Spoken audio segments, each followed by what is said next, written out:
चलिए प्यारे बच्चों, आज हम आपको 13.3 एनसीईआरटी क्लास 10th की 13.3 एक्सरसाइज बताने वाले हैं। ठीक है ना। 13.3 में किस टाइप के क्वेश्चन बनते हैं, सबसे पहले उसका बेसिक पढ़ लेते हैं। बेसिक क्या होता है, जैसे मान लीजिए एक ये बाल्टी है, बेलनाकार, ये क्या है, बाल्टी है। एक बेलनाकार, ये मान लीजिए बाल्टी है। एक बेलनाकार क्या है, बाल्टी है। अब इस बेलनाकार बाल्टी में पानी भरा हुआ है। कितना पानी भरा हुआ है, मान लो यहाँ तक पानी भरा हुआ है। ठीक है ना, ये पानी भरा हुआ है। तो जो पानी का आयतन होगा वो किसके बराबर हो जाएगा। मान लीजिए यहाँ पर एक शंक्वाकार हम क्या बनाए दे रहे हैं, एक शंक्वाकार बाल्टी या कुछ ऐसे बनाए दे रहे हैं। इस शंक्वाकार बाल्टी में हमने बेलन में जो पानी है उसको शंक्वाकार बाल्टी में क्या कर दिया, डाल दिया। ठीक है ना। तो आप खुद महसूस कीजिए कि जितना पानी यहाँ पर था उतना है पानी तो हमने किस में डाला, शंकु में। तो मतलब बेलन का आयतन किसके बराबर हो जाएगा, शंकु के आयतन के बराबर हो जाएगा। ठीक है ना। तो इस टाइप के क्वेश्चन हम आज 13.3 में पढ़ेंगे। तो 13.3 का मतलब हुआ कि एक चीज को जब दूसरे चीज में रूपांतरित करते हैं तो उन दोनों का आयतन क्या होता है, सेम सेम होता है। उन दोनों का आयतन क्या होता है, दोनों सेम सेम होता है। आप ध्यान से देखिए 13.3 में पहला क्वेश्चन, 13.3 में कौन सा क्वेश्चन, पहला क्वेश्चन का है। आपको यहाँ पर स्लाइड दिख रही होगी, हम पहला क्वेश्चन बता दे रहे हैं। इसमें कह रहा है त्रिज्या 4.2 सेंटीमीटर वाले धातु के एक गोले को पिघलाकर 6 सेंटीमीटर वाले एक बेलन के रूप में ढाला जाता है। एक धातु का गोला है, क्या है, एक धातु का गोला है। तो एक धातु का गोला मान लीजिए ऐसे है। ठीक है ना, धातु का क्या है, ये गोला है। और इसकी त्रिज्या कितनी दी गई है, 4 कितना दी गई है, 4.2 सेंटीमीटर। कितना दी गई है, 4.2 सेंटीमीटर इसकी क्या दी गई है, त्रिज्या। अब इस गोले को पिघलाकर, मान लीजिए इस गोले को पिघला देंगे, लोहा का ये गोला है, लोहे का एक गोला है, और इसको पिघला देंगे तो जो लोहे का पानी है उसको किस रूप में आप ढाल दे रहे हैं, उसको कह रहा है 6 सेंटीमीटर त्रिज्या वाले बेलन के रूप में ढाल दिया जाता है। तो 6 सेंटीमीटर की क्या हो जाएगी, त्रिज्या वाला क्या हो जाएगा, एक बेलन हो जाएगा। और बेलन के रूप में क्या कर देते हैं, हम इसको ढाल देते हैं। अब इस गोले को किस रूप में बनाए दे रहे हैं, हम इस गोले को किस रूप में बनाए दे रहे हैं, बेलन के रूप में। किस रूप में बनाए दे रहे हैं प्यारे बच्चों, बेलन के रूप में। और इस बेलन की त्रिज्या कितनी दी गई है, 6 सेंटीमीटर। कितनी दी गई है, 6 सेंटीमीटर। तो कह रहा बेलन की ऊंचाई निकालिए, बेलन की क्या निकालिए, ऊंचाई निकालिए। आप ध्यान से देखिए, मान लीजिए ठोस एक लोहे का क्या है, गोला है। लोहे के गोले को जब पिघला देंगे तो पिघलने पर जो आयतन बनेगा, जो गोले का आयतन बनेगा, बेलन का आयतन, तो बेलन का आयतन इस गोले से ही तो बना है। तो मतलब जो गोले का आयतन होगा वो किसके बराबर होगा, बेलन के आयतन के बराबर होगा। किसके बराबर होगा, बेलन के आयतन के। तो यहाँ पर हम लिख देंगे दिया है। क्या लिख देंगे, दिया है। सबसे पहले लिख देंगे प्यारे बच्चों, दिया है। दिया क्या क्या है, गोले की त्रिज्या लिख देंगे। गोले की त्रिज्या कितनी है, 4.2 सेंटीमीटर। प्यारे बच्चों कितनी है, 4.2 सेंटीमीटर है। और बेलन की त्रिज्या, तो बेलन की त्रिज्या कितनी है, बेलन की त्रिज्या दी गई है, बेलन की त्रिज्या है 6 सेंटीमीटर। बेलन की त्रिज्या कितनी है, 6 सेंटीमीटर है। आपको क्या निकालना है, बेलन की ऊंचाई। प्यारे बच्चों क्या निकालना है, बेलन की ऊंचाई आपको निकालना है। तो बेलन की ऊंचाई हमको h बराबर निकालना है। ध्यान से देखिए, तो ये जो गोले का आयतन होगा यहाँ पर लिख देंगे प्रश्नानुसार, क्योंकि पिघला रहे हैं तो पिघलाने पर मतलब जो गोले का आयतन, गोला ही पिघला रहे हैं, तो जो गोले का आयतन होगा वो किसके बराबर होगा, बेलन के आयतन के। किसके बराबर होगा, बेलन के आयतन के, बेलन के आयतन। ठीक है ना, बेलन का आयतन, यहाँ पर का आयतन लिख लेंगे। ठीक है ना, गोले का आयतन बराबर हो जाएगा बेलन का आयतन। तो गोले का आयतन क्या होता है, गोले का आयतन होता है 4/3 पाई आर क्यूब। 4/3 पाई आर क्या हो जाएगा, क्यूब। और यहाँ पर हमने गोले की त्रिज्या r मान ली है, तो यहाँ पर कैपिटल R मान लेंगे। तो और बेलन का आयतन कितना होता है, pi r square h। Pi r square क्या हो जाएगा, ये h हो जाएगा। ठीक है ना, पाई से पाई क्या हो जाएगा, कट जाएगा, ये हो जाएगा 4/3। ठीक है ना। गोले की त्रिज्या कितनी दी गई है, गोले की त्रिज्या 4.2 और का क्या दिया गया, क्यूब। मतलब 4.2 गुणे 4.2 गुणे कितना हो जाएगा, 4.2 बराबर आर स्क्वायर। आर का मान कितना है, 6 गुणे कितना हो जाएगा, 6। हमको क्या निकालना है, एच का मान। किसका मान निकालना है, एच का मान। ये 3 से कट जाएगा, 3 एकन्नम 3 हो जाएगा, 3 चौक कितना हो जाएगा, 12। तो 1 दशमलव कितना आ जाएगा, 4। हमको किसका मान निकालना है, एच का मान। तो एच का मान जब निकालेंगे तो एच तो इधर ही रहेगा, ये दोनों गुणा में इधर आएगा भाग में। तो ये हो जाएगा 4 गुणे 1 दशमलव कितना हो जाएगा, 4 गुणे कितना हो जाएगा, 4.2 गुणे 4 कितना हो जाएगा, 2 हो जाएगा। और बटे में कितना हो जाएगा प्यारे बच्चों, ये 3 से काट दिया तो बचे बटे में, ये इधर गुणा में इधर आ जाएगा बटे में। तो 6 हो जाएगा, 6 कन्नम 6 सते कितना हो जाएगा, 42 0.7। 6 कन्नम 6 6 सते 42 0 कितना आ जाएगा, 7 हो जाएगा।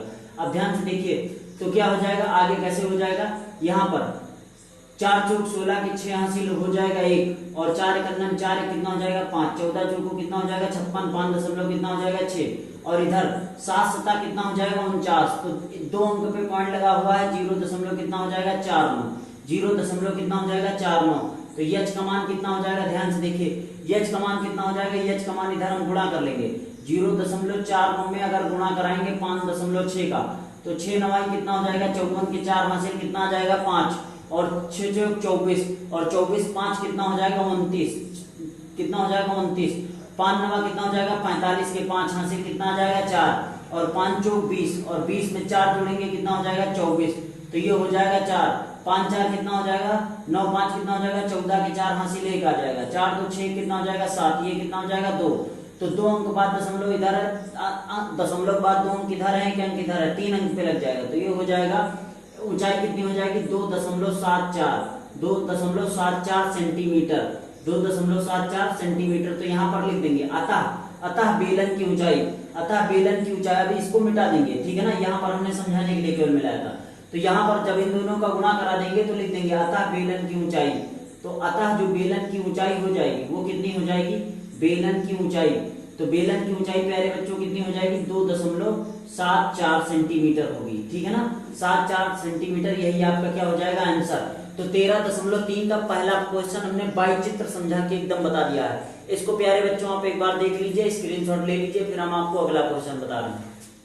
चलिए प्यारे बच्चों आपने स्क्रीनशॉट ले लिया होगा। अब हम आपको 13.3 का दूसरा क्वेश्चन बताने वाले हैं, क्लास 10th एनसीईआरटी का दूसरा क्वेश्चन। आपको यहाँ पर स्लाइड दिख रही होगी, ठीक है ना। दूसरा क्वेश्चन क्या है, तो ध्यान से देखिए दूसरे क्वेश्चन में क्या कर रहा है। दूसरे क्वेश्चन में कह रहा है क्रमशः 6 सेंटीमीटर, 6 सेंटीमीटर, 8 सेंटीमीटर और 10 सेंटीमीटर त्रिज्या वाले धातु के 3 ठोस गोलों को पिघलाकर एक ठोस गोला बनाया जाता है। तो इस गोले की क्या ज्ञात कीजिए, त्रिज्या, इस बड़े गोले की। तो ये इसमें कहा गया एक गोला ये है, ठीक है ना, एक गोला ये है, इसकी त्रिज्या कितनी है 6 सेंटीमीटर। फिर क्या कह रहा है, एक गोला ये है, इसकी त्रिज्या कितनी है, इसकी त्रिज्या है 8 सेंटीमीटर। मतलब ये वाला गोला इस गोले से थोड़ा बड़ा होगा, क्योंकि त्रिज्या बड़ी है तो ये गोला थोड़ा इतना बड़ा होगा, तो ये हो जाएगा 8 सेंटीमीटर। कितना हो जाएगा 8 सेंटीमीटर। और एक गोला ये है, इसकी त्रिज्या कितनी है 10 सेंटीमीटर, कितनी है 10 सेंटीमीटर है।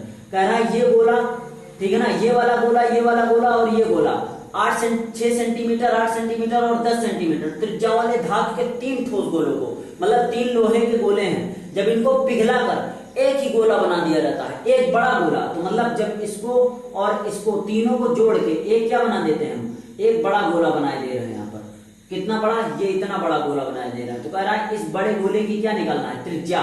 तो ध्यान से देखिए इसका आयतन, इसका आयतन, इसका आयतन, जब तीनों के आयतन को मिला देंगे तो इस बड़े वाले गोले के आयतन के बराबर होगा कि नहीं होगा, अरे यही तो होगा।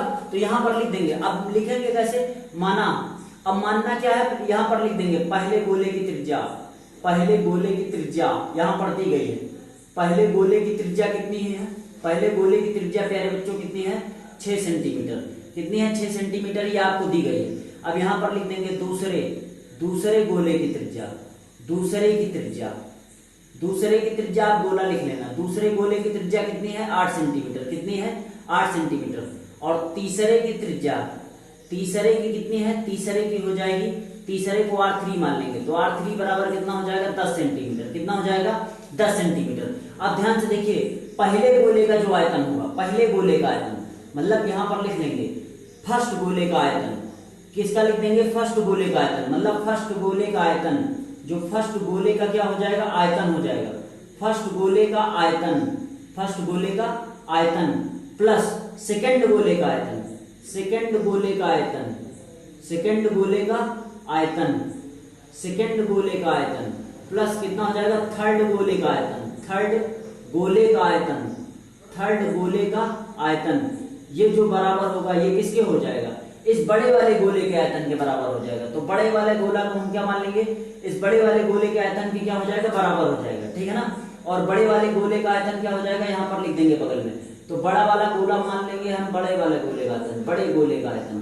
बड़े गोले का आयतन, बड़े गोले का क्या हो जाएगा आयतन हो जाएगा, ठीक है ना। अब ध्यान से देखिए, तो फर्स्ट गोले का आयतन क्या हो जाएगा, तो इसको मान लेंगे 4/3, कितना मान लेंगे 4, गोले का आयतन कितना होता है 4/3 और r अलग अलग है, तो यहाँ पर मान लेंगे r1 का क्यूब। कितना मान लेंगे r1 का क्यूब। तो ये पहले गोले का आयतन आ गया। दूसरे गोले में r अलग है, तो इसको मान लेंगे 4/3 पाई, क्योंकि 4/3 पाई तो सब में रहेगा, r अलग अलग है, तो इसको मान लेंगे r2 का क्यूब। प्लस ये हो जाएगा, ध्यान से देखिए, तीसरे गोले का आयतन 4/3 और ये हो जाएगा पाई r3 का क्या हो जाएगा क्यूब। अब बड़े गोले का आयतन, तो बड़े गोले का आयतन क्या हो जाएगा, बड़े गोले का आयतन हो जाएगा, हम इधर लिखते रहे, तो बड़े गोले का आयतन हो जाएगा 4/3 पाई, और बड़े गोले की त्रिज्या हमने क्या माना है, कैपिटल R क्यूब। अब ध्यान से देखिए, अगर आप ध्यान से पूरा देखेंगे, पूरा ध्यान से देखेंगे, तो पूरा जब ध्यान से देखेंगे तो 4/3 पाई, 4/3 पाई, 4/3 पाई, 4/3 पाई, इन तीनों में 4/3 पाई क्या है, कॉमन है, तो 4/3 पाई हम कॉमन ले लेंगे, तो यहाँ बच जाएगा r1 का क्यूब प्लस क्या बच जाएगा r2 का क्यूब प्लस क्या बच जाएगा r3 का क्यूब, ठीक है ना, बराबर हो जाएगा 4/3 पाई r क्यूब, पाई क्या बन जाएगा r क्यूब, तो ये पूरा कट जाएगा।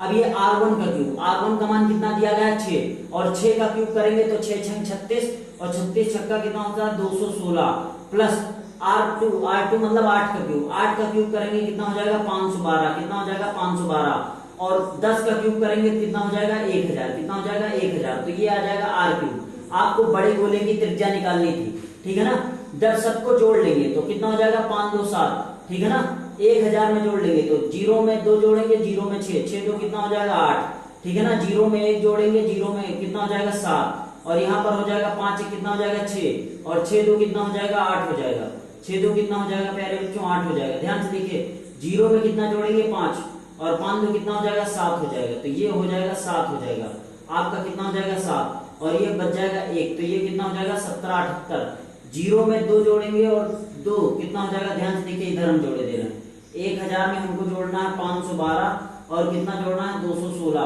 जब जोड़ेंगे तो 6 2 8 1 1 कितना हो जाएगा 2, ये हो जाएगा 7 17 28 आ जाएगा, कितना हो जाएगा 17 28, ठीक है ना, यहाँ भी मिस्टेक हो जाती, तो ये हो जाएगा 17 28, कितना हो जाएगा 17 28, तो r क्यूब का मान कितना आ गया 17 28, और 17 28 किसका क्यूब होता है 12 का क्यूब होता है, आपको याद करना पड़ेगा क्यूब कम से कम 30 तक, तो ये हो जाएगा r क्यूब। जब तुलना कर देंगे तो क्यूब से क्यूब कट जाएगा, तो r का मान कितना आ जाएगा 12 सेंटीमीटर। तो प्यारे बच्चों, बड़े गोले की त्रिज्या कितनी आ जाएगी 12 सेंटीमीटर।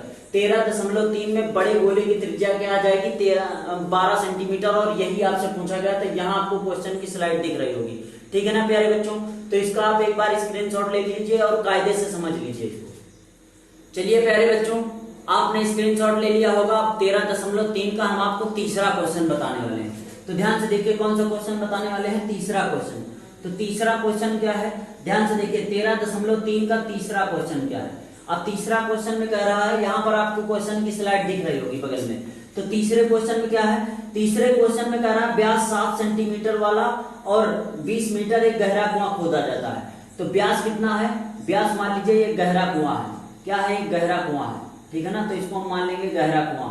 और गहरे कुएं का व्यास, व्यास मतलब होता है पूरी चौड़ाई कितनी है 7 मीटर है, कितनी है 7 मीटर है, ठीक है ना, ये पूरा क्या है 7 मीटर हो जाएगा, पूरा 7 मीटर हो जाएगा। और इसकी ऊंचाई, ये गहरा कितना है ऊंचाई, गहराई मतलब होता है ऊंचाई, गहराई कितना है 20 मीटर है, गहराई 20 मीटर कुआं खोदा जाता है। और खोदने से निकाली हुई मिट्टी, जान लीजिए कुआं है और कुएं को जैसे भी खोद रहे तो इसमें से मिट्टी निकलेगी कि नहीं निकलेगी, ठीक है ना, तो निकली हुई मिट्टी को समान रूप से फैलाकर एक चबूतरा बनाया जाता है। तो एक ऐसे चौड़ा क्या बना देते हैं चबूतरा, किनारे चारों तरफ क्या बना देते हैं, कुएं के चारों तरफ क्या बना देते हैं चबूतरा, और चबूतरे को समान रूप से फैलाकर इसमें दिया गया, चबूतरे को फैलाकर एक चबूतरा बनाया गया। तो चबूतरे की लंबाई और चौड़ाई दी गई है, लंबाई और क्या दी गई है चौड़ाई, लेकिन ऊंचाई नहीं दी गई। चबूतरा लगभग ऐसे घनाभ के आकार का होगा, किसके आकार का होगा, घनाभ के आकार का होगा। तो इस चबूतरे की क्या निकालना है, ऊंचाई ज्ञात करना है। चबूतरे की क्या निकालना है प्यारे बच्चों, ऊंचाई। तो यहाँ पर ध्यान से देखो क्या हो जाएगा, तो घनाभ का आयतन मतलब जो चबूतरा बना रहा है मिट्टी द्वारा, वो चबूतरा बनेगा घनाभ के आकार का, तो घनाभ के टाइप का बनेगा। तो जो घनाभ का आयतन होगा वो निकाली गई मिट्टी किसमें से, बेलन के आयतन के क्या हो जाएगा, बराबर हो जाएगा, क्योंकि जो मिट्टी निकालना है वो बेलन में से तो निकालना है, कुएं में से, और कुआं किसके आकार का है, बेलन के आकार का।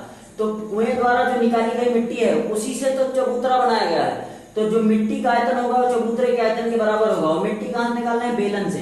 तो यहाँ पर लिख लेंगे दिया गया है, दिया क्या गया है, बेलन की क्या दिया गया है, बेलन की ऊंचाई, बेलन की ऊंचाई प्यारे बच्चों कितनी दी गई है, यच। यच बराबर कितना दिया गया है, 20 मीटर। कितना दिया गया है, 20 मीटर। और बेलन की त्रिज्या कितनी हो जाएगी, तो बेलन की जो त्रिज्या हो जाएगी, ध्यान से देखिए, अगर बेलन का व्यास है 7 मीटर तो त्रिज्या कितनी हो जाएगी, 7/2। 7 बटे कितना हो जाएगी, 2 मीटर हो जाएगी।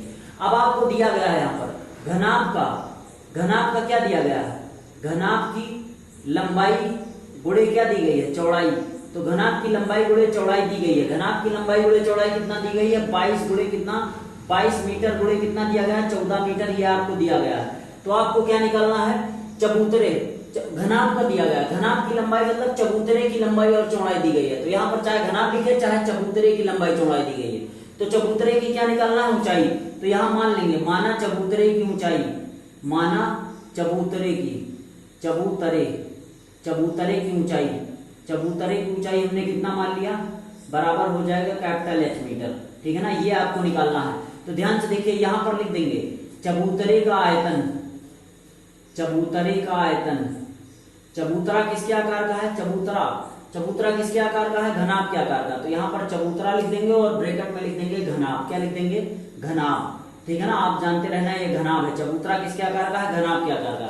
तो चबूतरे घनाभ का आयतन बराबर किसके हो जाएगा, बेलन के आयतन के। किसके हो जाएगा प्यारे बच्चों, बेलन का आयतन। क्या हो जाएगा, बेलन का आयतन।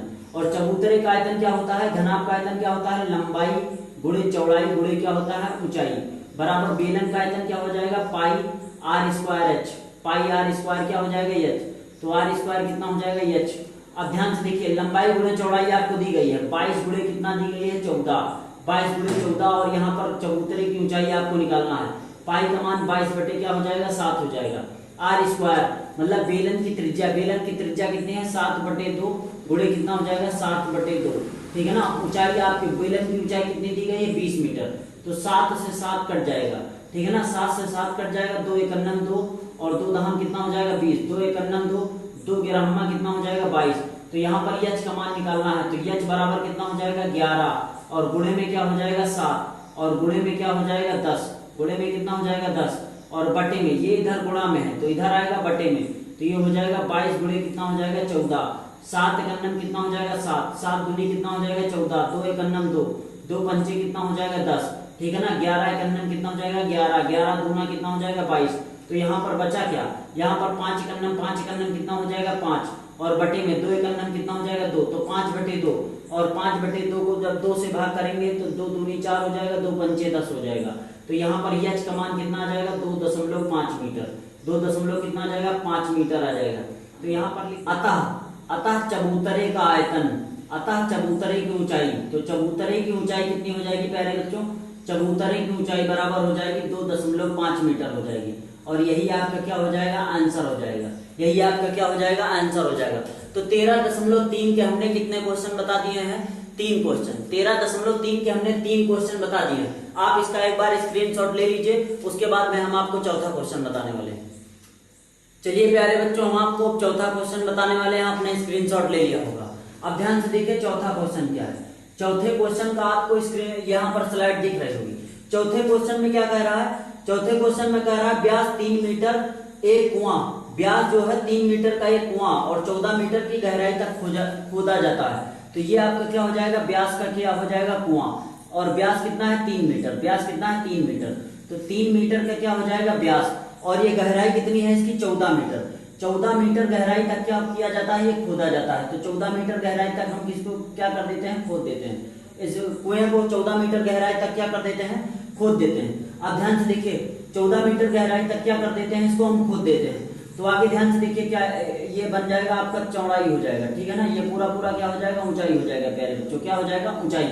अब इसमें आगे क्या कह रहा है, आगे कह रहा है कि इससे निकाली हुई मिट्टी कुएं के चारों ओर 4 मीटर चौड़े एक वृत्ताकार वाले बनाते हुए। ठीक है ना, तो ये कुआं है और कुआं के चारों तरफ 4 मीटर चौड़ाई में, 4 मीटर चौड़ाई में इस मिट्टी को क्या कर दिया जाता है, फैला दिया जाता है। मतलब यहाँ से यहाँ तक की चौड़ाई कितनी है, 4। यहाँ से यहाँ तक की चौड़ाई हो जाएगी 4, यहाँ से यहाँ तक की चौड़ाई 4 और यहाँ से यहाँ तक की चौड़ाई क्या हो जाएगी, 4 हो जाएगी। ठीक है ना, 4 मीटर चौड़ाई में इसको क्या कर दिया जाता है, फैला दिया जाता है वृत्ताकार वाले बनाते हुए। वृत्ताकार इसीलिए हमने गोल गोल बनाया है। तो कह रहा है समान रूप से फैलाकर इस प्रकार बांध बनाया जाता है कि बांध की क्या निकालना है आपको, ऊंचाई। बांध की क्या निकालना है आपको, ऊंचाई निकालना है। बांध की प्यारे बच्चों क्या निकालना है, ऊंचाई। तो ध्यान से देखिए, मान लीजिए कुआं होगा, ऐसा एक कुआं होगा और कुआं जो है वो बेलनाकार बनेगा, और जो वृत्ताकार वाला बनेगा वो भी गोल गोल छोटा सा बनेगा, गोल गोल छोटा सा इतना बनेगा। कुआं तो ज्यादा गहरा है, कुआं तो क्या है, ज्यादा गहरा है। तो ध्यान से देखिए, तो हमको क्या निकालना है, इसमें कह रहा है बांध की ऊंचाई निकालिए। तो बांध की ऊंचाई हम कैसे निकालेंगे, तो जो मिट्टी निकाली है उसका आयतन और बेलन का आयतन बराबर होगा कि नहीं होगा। तो निकाली गई मिट्टी इस 4 मीटर चौड़े क्षेत्र में फैलाई गई है, तो इस 4 मीटर चौड़े क्षेत्र में जितनी मिट्टी फैलाई गई उसका आयतन बेलन के आयतन के क्या होगा, बराबर होगा। तो यहां पर लिख देंगे, यहां पर ध्यान से देखिए बेलन की त्रिज्या, यहां पर ध्यान से देखिए बेलन की त्रिज्या क्या हो जाएगी, तो बेलन की त्रिज्या हो जाएगी 3 मीटर। बेलन की त्रिज्या हो जाएगी 3 मीटर हो जाएगी। कितनी हो जाएगी, व्यास है 3 मीटर, तो बेलन की त्रिज्या क्या हो जाएगी 3/2। कितना हो जाएगी प्यारे बच्चों, 3/2 मीटर हो जाएगी। कितना हो जाएगी, 3/2 मीटर हो जाएगी। और बेलन की ऊंचाई, और बेलन की ऊंचाई कितनी हो जाएगी, तो यहाँ पर मान लेंगे बेलन की ऊंचाई, बेलन की ऊंचाई कितनी हो जाएगी, तो बेलन की जो ऊंचाई हो जाएगी वो हो जाएगी 14 मीटर। कितनी हो जाएगी, 14 मीटर। अब ध्यान से देखिए, एक यहाँ पर एक छोटा बेलन बनना है, तो यहाँ पर ध्यान से देखिए ये छोटा बेलन बनना है, या इतनी गहराई तक, इतनी गहराई तक ये छोटा बेलन बनेगा। और ये वाला, ये पूरा लेंगे तो ये इसकी भी कोई ऊंचाई होगी, यहाँ तक इसकी भी ऊंचाई होगी कोई बड़े, ठीक है ना, ये भी बड़ा हो जाएगा। तो ये बड़े बेलन का क्या हो जाएगा, बड़े बेलन का आयतन।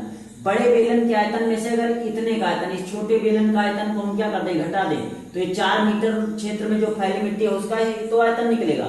ध्यान से देखिए, तो इस छोटे बेलन की हमको त्रिज्या तो पता है, छोटे बेलन की त्रिज्या कितनी हो जाएगी, 3/2, और ऊंचाई सेम ही रहेगी। ऊंचाई मान लो इसकी जितनी है और चबूतरे की ऊंचाई जितनी है उतनी सेम ही रहेगी, इसकी ऊंचाई और बड़े बेलन की ऊंचाई सेम ही रहेगी। तो मान लेंगे ऊंचाई, माना ऊंचाई बांध की ऊंचाई, तो माना बांध की ऊंचाई, माना बांध की ऊंचाई, तो बांध की ऊंचाई कितनी हो जाएगी, बांध की ऊंचाई बराबर हो जाएगी h मीटर। कितनी हो जाएगी, h मीटर हो जाएगी। ठीक है ना प्यारे बच्चों, h मीटर हो जाएगी। अब ध्यान से देखिए, तो बड़े वलय की त्रिज्या तो यहाँ पर लिख देंगे। अब डायरेक्ट हम कर रहे हैं, ठीक है ना, तो डायरेक्ट क्या करेंगे, मान लीजिए 4 मीटर चौड़े क्षेत्र में हमको क्या निकालना है, हमको आयतन निकालना है 4 मीटर चौड़े क्षेत्र का। तो ये बड़े वलय का आयतन क्या हो जाएगा, बड़े वलय का आयतन। तो यहाँ पर लिख देंगे बड़े वलय का आयतन। क्या लिख देंगे प्यारे बच्चों, बड़े वलय का आयतन, बड़े वलय का आयतन, बड़े वलय का आयतन माइनस हो जाएगा छोटे वलय का आयतन। क्या हो जाएगा, छोटे वलय का आयतन, छोटे वलय का आयतन, बड़े वलय का आयतन माइनस छोटे वलय का आयतन बराबर किसके हो जाएगा, बेलन के आयतन के। किसके हो जाएगा, बेलन का आयतन हो जाएगा। प्यारे बच्चों क्या हो जाएगा, बेलन का आयतन। आपको क्वेश्चन दिख पा रहा होगा, यहाँ पर देख लेना। तो बड़ा वलय क्या है, बेलनाकार है, तो बेलन का आयतन क्या होता है, पाई। और यहाँ पर आर हम क्या मान लेंगे, ध्यान से देखिए, बड़े वलय के लिए आर क्या हो जाएगा, अगर यहाँ पर 3.3/2 है तो इसका मान कितना आ जाएगा, 1.5। कितना हो जाएगा, 1.5। त्रिज्या कितनी हो जाएगी, 1.5 मीटर। मतलब यहाँ से यहाँ तक की दूरी 1.5 होगी, तो यहाँ से यहाँ तक की दूरी भी कितनी हो जाएगी, 1.5 हो जाएगी। अगर तो बड़े बेलन के लिए, अगर बड़े बेलन के लिए त्रिज्या निकालना है, तो बड़े बेलन के लिए त्रिज्या क्या हो जाएगा, बड़े वलय के लिए, तो 1.4 + 4 को जोड़ लेंगे तो कितना हो जाएगा, 5.5। तो त्रिज्या का मान क्या हो जाएगा, 5.5।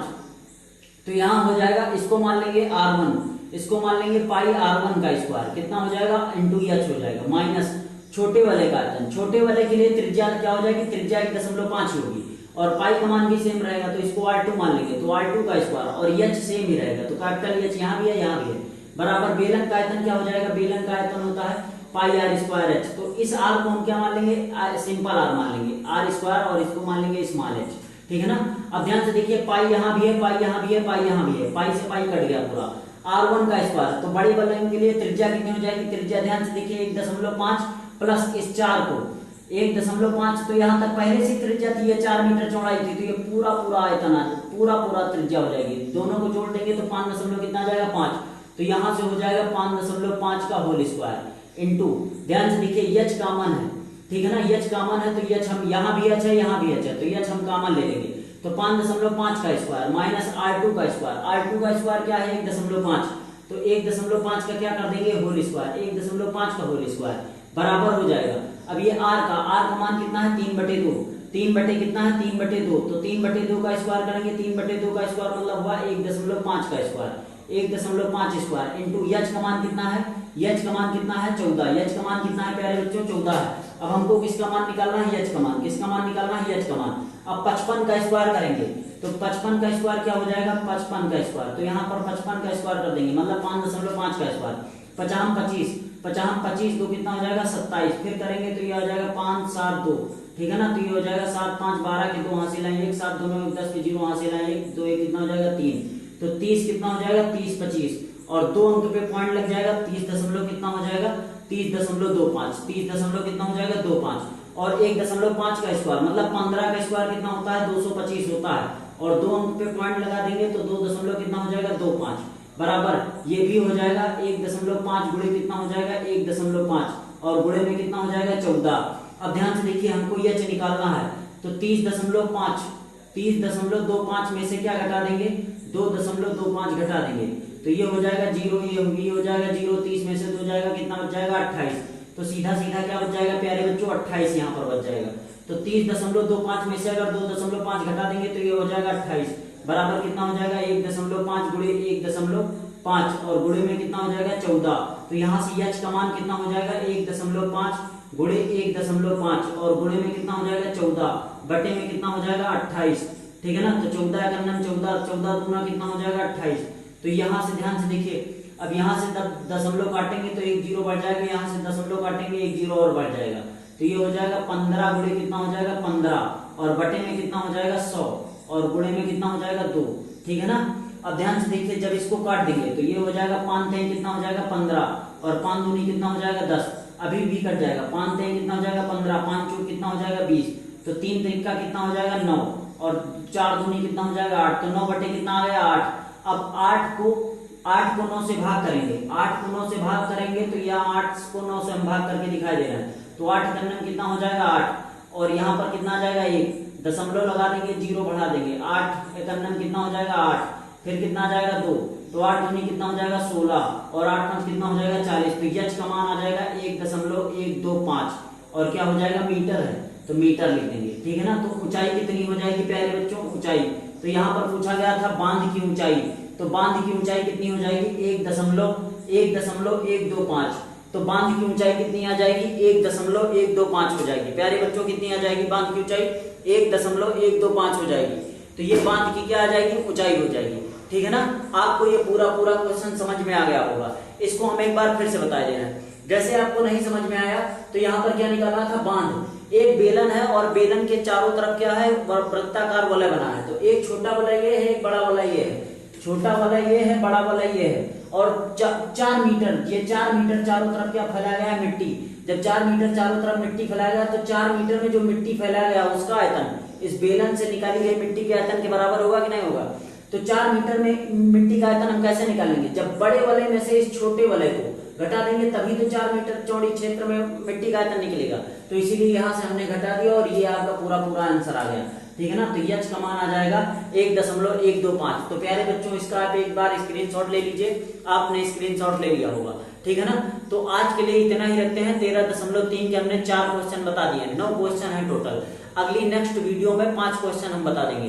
तो चैनल को अगर चैनल पर नए हैं तो चैनल को सब्सक्राइब कीजिए और वीडियो को जितना ज्यादा हो सके शेयर कीजिए। आज के लिए इतना ही रखते हैं प्यारे बच्चों, धन्यवाद।